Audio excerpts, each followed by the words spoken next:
आपको नहीं लगता कि जो पीटीआई वाले ये स्वयं बात कर रहे हैं कि इलेक्शन में अगर पीटीआई को ही अलग रखा जाएगा, पीटीआई चेयरमैन को ही बाहर रखा जाएगा, तो वो इलेक्शन गैर आईनी, गैर इखलाकी, गैर कानूनी भी होगा?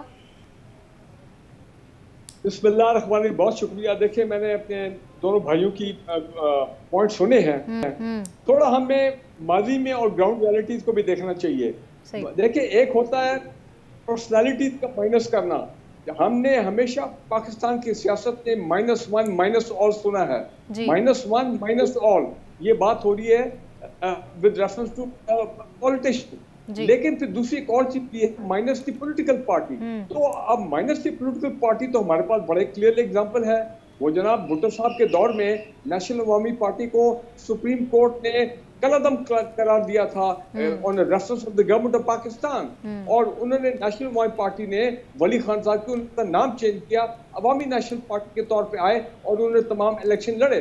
अब इंडिविजुअल हिस्ट्री से नवाज शरीफ साहब का केस बड़ा क्लियर है कि जनाब वो जब 2017 में डिस्क्वालीफाई हुए और उसके बाद फिर एवरेट फील्ड की कन्विक्शन हुई, तो 2018 के इलेक्शन में नवाज शरीफ ने इलेक्शन कुड नॉट कंटेस्ट।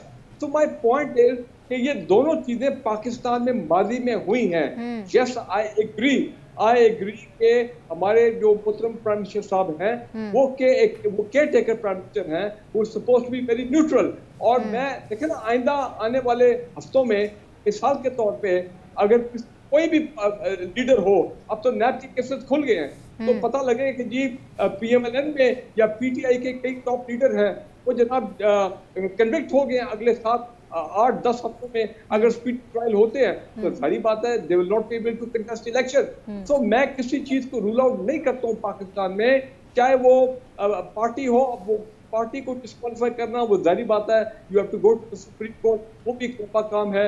और इंडिविजुअल तो बिल्कुल नैब केसेस खुल गए तो anything can happen in this country.